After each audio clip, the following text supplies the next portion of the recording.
चलिए next part cover करते हैं। पिछली वीडियो में हमने जो सब्जेक्ट स्पेसिफिक है उसके 2 डिसिप्लिन कवर कर लिए थे। अब हम तीसरे डिसिप्लिन से देखते हैं। ये कुछ डिजिटल इलेक्ट्रॉनिक्स के क्वेश्चन पूछे गए हैं। पहला क्वेश्चन है, विच of the following is an example of A combinational circuit. तो इसका आंसर है एनकोडर। एनकोडर एक कॉम्बिनेशनल सर्किट है, remember this. Second, the principle of dash examines the energy of a rigid body at 2 different states and the work done on the body to move between the 2 states।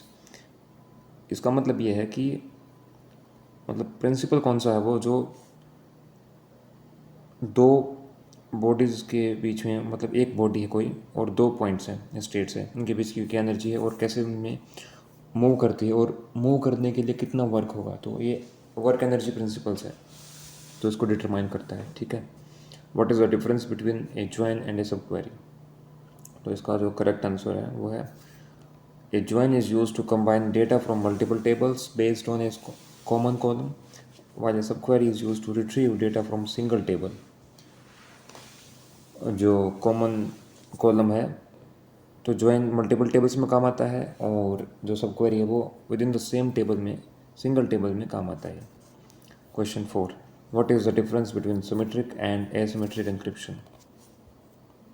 जो symmetric encryption है वो same की use करता है encryption और decryption के लिए, जबकि asymmetric encryption different keys use करता है एन्क्रिप्शन और डिक्रिप्शन के लिए। 5वां प्रश्न, an algorithm that always runs in polynomial time but possibly returns erroneous answers।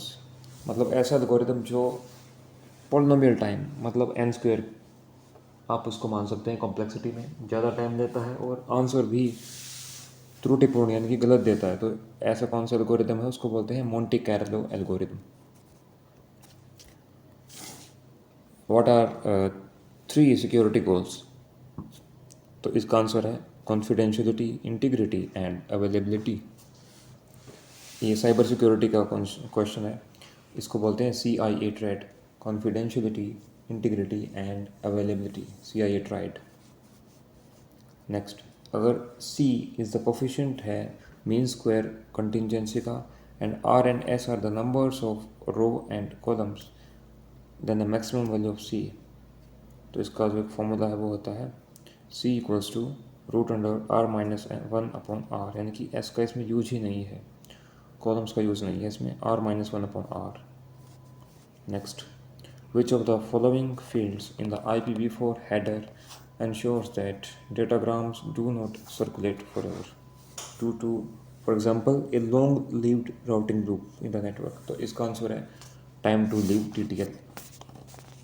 तो IPv4 हेडर में एक TTL फील्ड होता है, टाइम टू लीव, जिसमें किसी भी डेटाग्राम या पर्टिकुलर पैकेट का एक टाइम होता है कि उसके बाद ये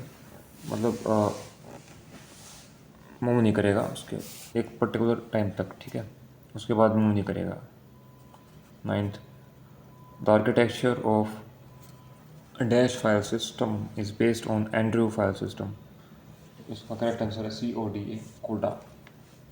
जो फाइल सिस्टम है इसका आर्किटेक्चर एंड्रयू फाइल सिस्टम के ऊपर बेस्ड है। 10, in which of the following does the JDBC type represent a single precision floating point number that supports 7 digits of Mantissa। इसका आंसर है real, it is a JDBC type जो represent करता है 7 digits of Mantissa। 11th question, in RSA algorithm, if P equals to 7, Q equals to 11 and D equals to 37, then what will be the value of E। इसका आ जाएगा 13। तो ये question भी cyber security से ही है। What would be 2's complement representation of -15 decimal value. तो इसका हो जाएगा 31111। Question 13, interpolation is a method of. So interpolation एक मेथड है एस्टिमेट करने का, estimating. What is the difference between a B tree and a hash index in a database? Answer 3. A B tree index is used for range queries and sorts data in a hierarchical structure, while hash index is used for extract match queries, exact match queries and sorts data using hash function.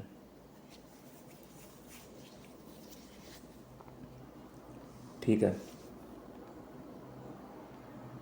तो B tree क्या करता है, जो queries को मतलब query की जो short करता है क्वेरीज को हायरार्किकल स्ट्रक्चर में, जबकि हैश इंडेक्स है वो क्वेरीज को मैच करता है हैश फंक्शन का यूज़ करके फिर सॉर्ट करता है. ठीक है. The dash displays assets liabilities and owners equity. तो ये फाइनेंशियल अकाउंटिंग से क्वेश्चन है. इसका आंसर है balance sheet. It displays assets liabilities and owners equity. And ibot and abot create etcetera are examples of dash system call. ये examples हैं process control के. Which of the following given options best describes the truthfulness of the following statements? Okay. पहला, in the scope of business economics, demand analysis and forecasting is the process of finding values for demand in the future period. तो ये true है. तीनों ही statement इसमें true हैं. Second पढ़ लेते हैं. सेकंड देख लेते हैं क्या है. In scope of business economics, inventory management mentions the stock of raw materials that a firm keeps. If the level of inventory is high, then it will show blockage of funds. तीसरा, price is the origin of a company's profit, so its success depends on how the pricing decisions are made. Next है, dash data structures represents a collection of values that are indexed by a key. तो ये है dictionary की value pair के रूप में होती है. डिक्शनरी की टी वैल्यू.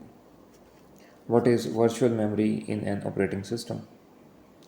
वर्चुअल मेमोरी एक टाइप की मेमोरी है that provides temporary storage area for data that is larger than the physical memory of a computer.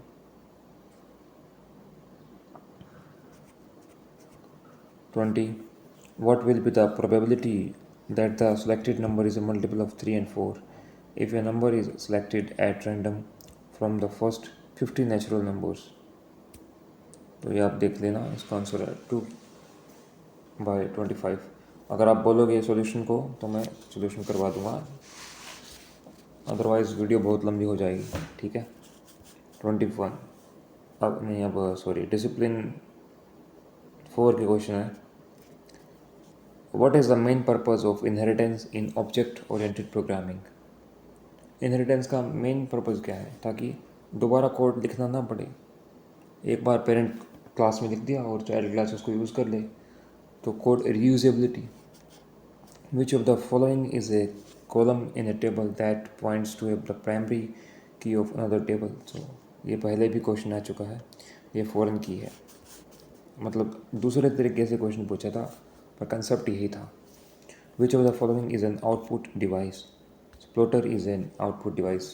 Scanner, game controller, digitiser, ये सब इनपुट डिवाइसेस हैं. Which one of the following is not a pre requisite for a good MIS?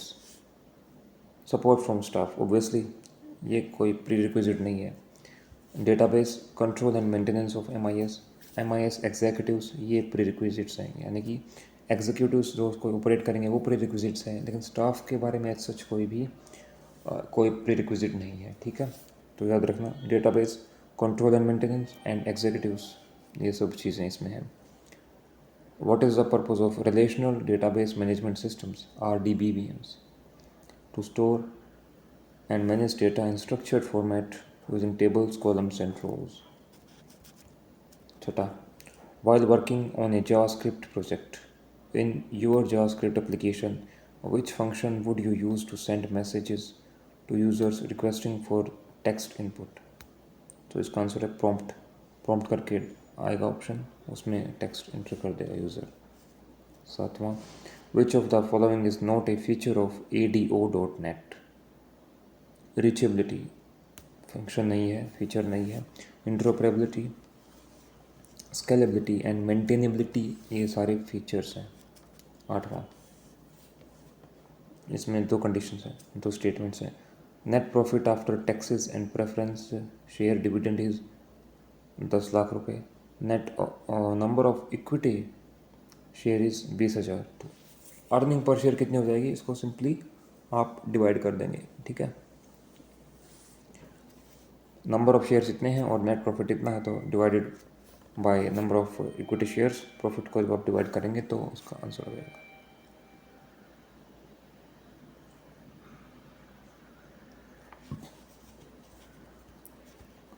What is the relation between delta and E, where E is a shift operator and delta is the forward difference operator? So इसमें relation होता है E equals to 1 plus delta, यानी कि shift operator equals to 1 plus forward difference operator.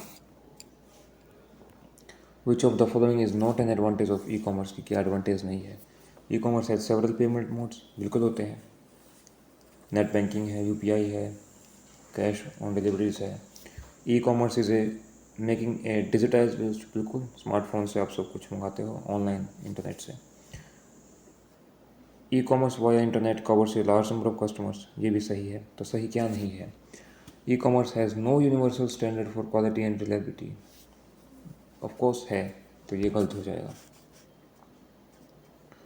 Which of the following is easier to be transformed into a computer program? A pseudocode. Very important question. pseudocode algorithm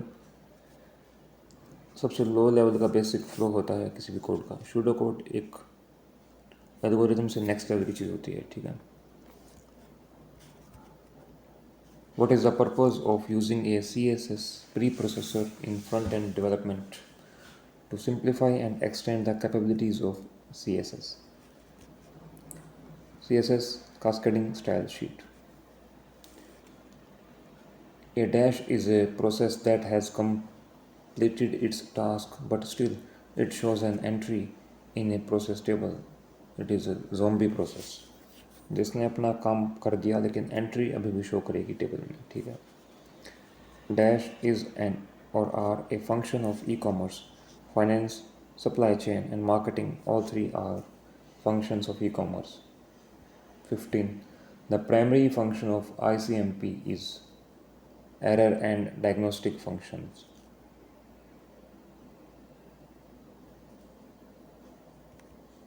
ठीक है। What is the most common method of intrusion detection? So इसका है answer signature based detection. This is the most common method of intrusion detection or unauthorized access. What is the difference between a CSS grid and a CSS flexbox in front-end development? So इसका है last option. CSS grid is two-dimensional layout system for arranging elements in rows and columns, जबकि CSS flexbox एक one-dimensional layout system है arranging elements in a single line. तो CSS grid है जो वो 2 dimensional है और फ्लेक्सबॉक्स एक यूनि डायमेंशनल है, single dimensional. Fork return a negative value when creation of a child process was unsuccessful. तो फोर्क नेगेटिव वैल्यू कब रिटर्न करेगा? जब चाइल्ड प्रोसेस क्रिएट नहीं हुआ successfully. What is C tokens? See, basically tokens are smallest individual units of C programs and a basic element recognized by the compiler.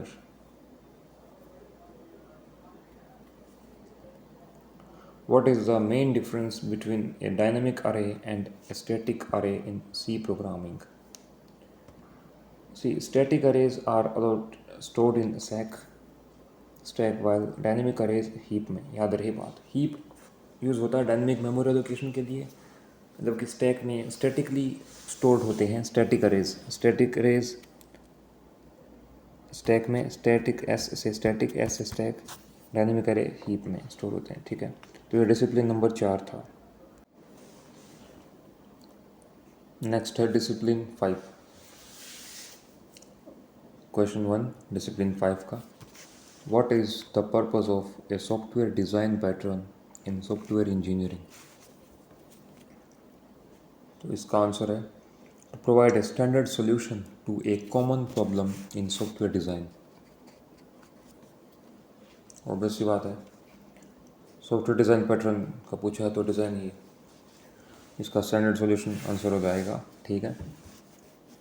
Second, on which two different modes does IP security operate.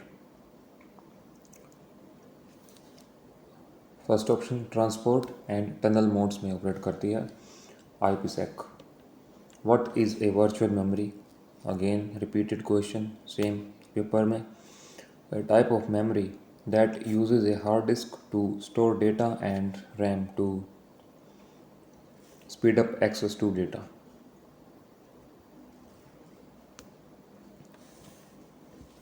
याद रहे, बात important है, जो hard disk का use करती है data store करने के लिए और रैम का एक्सेस स्पीडली एक्सेस करने के लिए। ठीक है।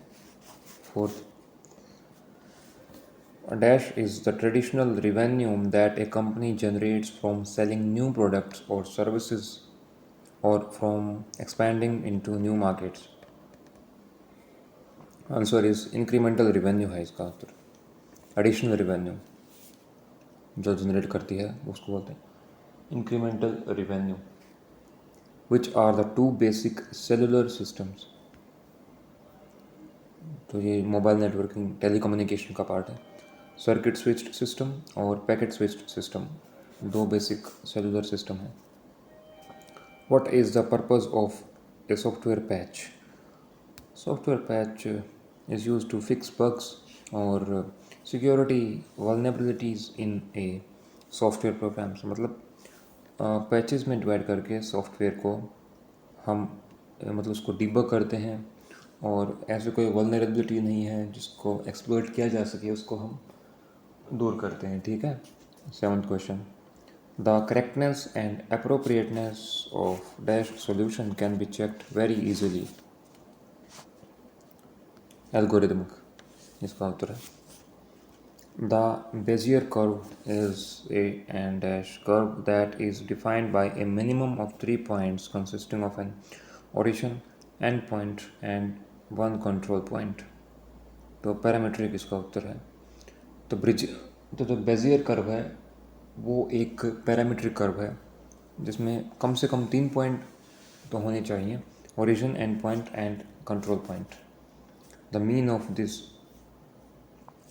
series of data, set of data, इसको जोड़ के बस नंबर ऑफ एलिमेंट्स ऑब्जर्वेशन से डिवाइड कर दो, आंसर आ जाएगा। 10वां, the wide screen aspect ratio dash is the most common option for computer monitors and TVs today 16:9। यही यूट्यूब का भी है 16:9। ठीक है। और मॉनिटर कंप्यूटर्स का भी ये होता है। ठीक है। अब लास्ट सेक्शन टीचिंग मैथडोलॉजी, इसके भी 10 क्वेश्चन हैं। विच of the following statement is correct. Truth is far more important then the teacher. Search of for the truth is religion. तो कोई गलत है नहीं इन दोनों स्टेटमेंट्स में, तो दोनों स्टेटमेंट करेक्ट हैं। ट्रूथ इम्पोर्टेंट है टीचर से, और रिलीजन एक क्या है, रिलीजन क्या है, search for truth. Second, according to Piaget, at what age children enter the stage of concrete operation? 7 years। Piaget की जो थ्योरी है उसके बाद। Third, according to Bronfenbrenner's ecological model, dash does not comes under the macrosystem। See, family members, जो family networks हैं, that doesn't come under macrosystem। Traditions, political system, ideologies, ये तीनों आती हैं इसमें, जो ब्रोनफेनब्रेनर्स का मॉडल है उसके अंदर। याद रहे, फैमिली नेटवर्क्स नहीं आते। फोर्थ, इसको याद रखना। ठीक है। The seating arrangement of a class can be U shaped, circle shaped. ये तो ठीक है, कैसे भी बिठा दो भाई। पैटर्न ऑफ बिहेवियर इन, मतलब कैसे भी बिठा दो, मतलब जिससे बच्चों को समझने में कोई दिक्कत नहीं हो। तो यू शेप्ड, सर्कल शेप्ड दोनों में ही बिठा सकते हैं। ग्रुप एक्टिविटीज़ होती हैं उनमें भी हम कर सकते हैं ये काम। Pattern of behavior in middle childhood consisting of negativity, hostility and defiance is called, this is called as oppositional defiant disorder, middle childhood में, ठीक है, जहाँ बच्चा एग्रेसिव होता है थोड़ा. After 7 years in the game with rules, the skills and ability displayed during play act as important criterion for child's experience acceptance in the peer group. Peer group मतलब जो उसके साथ के जो बच्चे पढ़ रहे होते हैं उनमें, ठीक है, 7 साल के बाद ये मैटर करता है, ठीक है. 7वां ये क्या, Tholpava Koothu a puppetry form is performed in which of the following state. तो ये जो तोल्पावा कथु है इसका आइडिया लगा सकते हो, वैसे केरला एंड तमिलनाडु में से ही कोई होगा, तो इसका आंसर केरला हो जाएगा. एक पपेट्री फॉर्म है जो परफॉर्म की जाती है केरला में, याद रहेंगे, याद रखिए इसको, तोल्पावा कुथु, ठीक है. 8th, which of the following characteristics of summative assessment is not correct. तो इसका जो है, it can be flexible as per the needs of the students. तो जो summative assessment है वो flexible नहीं हो सकती, ठीक है. और correct क्या क्या है इसकी characteristics. It is administered at the terminal stage of a course. Grades are the basis for evaluating students' overall academic performance in this. It is used to determine a student's overall performance in certain prescribed course. मतलब students के हिसाब से इसको आप flexible नहीं कर सकते. एक डिफाइंड कोर्स होता है ना, उसके पैरामीटर्स जो होते हैं उसके हिसाब से बच्चों को जज करेंगे, ठीक है, ना कि बच्चों के हिसाब से. ये होती है summative assessment. 9th, which of the following factors are essential for the success of work education? Positive aptitude, creative aptitude, imaginative aptitude. ये तीनों ही ज़रूरी हैं. Elementary education means the education from 1st to 8th class. ठीक है, तो elementary education है 1st to 8th class तक होती है.